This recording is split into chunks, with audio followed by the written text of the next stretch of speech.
તો ભરૂચમાં નકલી સર્ટિફિકેટ રેકેટનો એસઓજીએ પર્દાફાશ કર્યો છે। દિલ્હીથી ચંદ્રકુમાર પાંડે નામના આરોપીની ધરપકડ થઈ છે।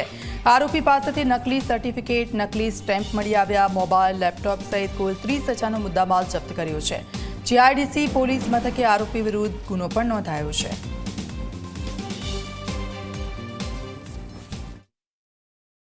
રોયલ એકેડમી કમ્પ્યુટર ક્લાસીસની આડમાં એક ગેરકાયદેસર રીતે ધોરણ 10, ધોરણ 12 અને આઈટીઆઈના ડુપ્લિકેટ માર્કશીટ અને સર્ટિફિકેટ મળે છે અને એની સાથે મુખ્ય આરોપી છે એક જયેશ કિશનલાલ પ્રજાપતિ કે તેની પાસેથી એક મોબાઈલ ફોન, ડેલ કંપનીનું કમ્પ્યુટર સીપીયુ, એક પ્રિન્ટર અને ટોટલ 21 સર્ટિફિકેટો કે જે ડુપ્લિકેટ હોય છે તે મળી આવે છે અને જે અન્વયે આગળની કાર્યવાહી ચાલુ કરવામાં આવે છે અને તે તપાસમાં એવું જાણવા મળે છે કે આ જે મુખ્ય આરોપી છે જે હાલ દિલ્હી સ્થિત છે અને ટેકનિકલ સોર્સ અને હ્યુમન સોર્સિસની મદદથી એસઓજીપીઆઈની ટીમ જે છે તે દિલ્હી ખાતે રવાના થાય છે અને દિલ્હી જઈ અને ત્યાં જે મુખ્ય આરોપી છે તેને પકડી પાડવામાં આવે છે।